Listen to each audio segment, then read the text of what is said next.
How to change your voice pitch in CapCut app. Hey everyone, welcome back to the channel. In today's video, I'll walk you through a simple way to extract and change the voice in your video using fun voice effects. It's perfect for content creators or just for fun. So now without further ado, let's get started. So first thing first, open your video editor app and start a new project.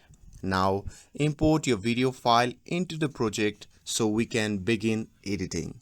And here, once you have added the video clip, you can just select the video clip to open up the editing option. Now let's extract the audio from the video.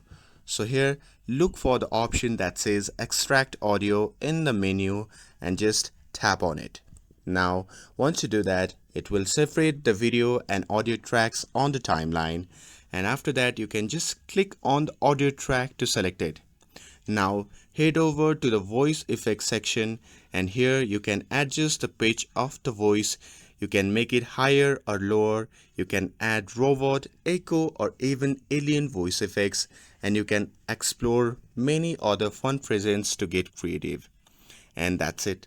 Once you're happy with the result, you can export the final video that you are good to go. And that's it.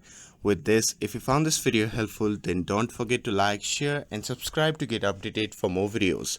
Thanks for watching, and I'll see you in the next video.